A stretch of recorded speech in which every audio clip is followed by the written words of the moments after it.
तर नमस्कार.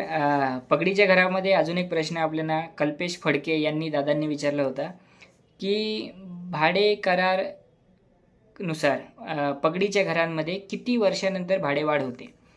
तर बघा मित्रांनो, भाडेवाढमध्ये मी तुम्हाला एक साध्या सोप्या पद्धतीने सांगतो.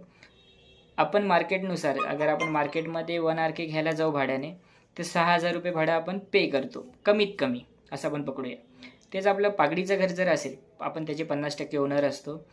50% ओनरनुसार जेही आपलं भाडं असतं हे लिमिटेड असतं, म्हणजे 600 रुपये, 700 रुपये, 800 रुपये, जास्तीत जास्त 1,000 रुपये 1 आर-केला.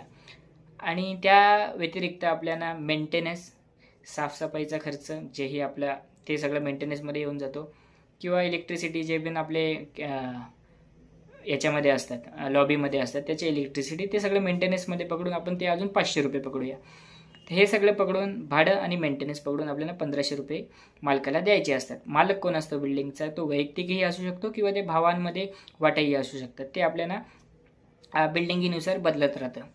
तर अशामध्ये जर तुम्ही 10 वर्षे जुने किंवा 20 वर्षे जुने किंवा 30 वर्षे जुने पगडीचे ओनर आहात, तर सर्व सोप्या भाषेत तुम्हाला सांगतो, भाडं तुमचं 10 वर्षांनी 20 वर्षांनी एक जास्तीत जास्त 50 ते 60 रुपये वाढवू शकतात. हे तुमच्या मालकावर डिपेंड आहे.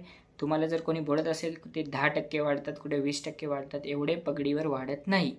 तुमचं जरी भाडं वाढलं तरी तुमचे जास्तीत जास्त 50 ते 100 रुपये भाडं वाढू शकतं. हे कायद्यानुसार आहे.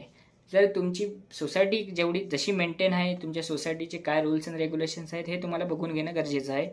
तुम्ही जर पगडीचं घर घ्यायला जात असाल तर ह्या सर्व गोष्टी क्लिअर केलं खूप गरजेचं आहे, कारण येत्या काळामध्ये तुम्हाला याच्याने प्रॉब्लेम्स घडू शकतात.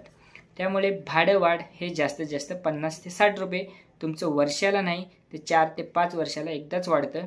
आणि मी असेही खूप सारे कस्टमर माझे बघितलेत, जे 25-12 वर्ष राहत आहे एका बिल्डिंगमध्ये, आणि तिथे त्यांना भाडं जेव्हा घेतलं तेव्हा 400 रुपये भाडं होतं. आता जास्तीत जास्त 500 किंवा 550 भाडं झालेलं आहे. तर या गोष्टींचं तुम्हाला सगळी माहिती करून त्या व्यवहाराला बसले पाहिजेत, तरच तुमचा तो व्यवहार पुढे जाऊन तुम्हाला फायदेशीर घडू शकतो. धन्यवाद.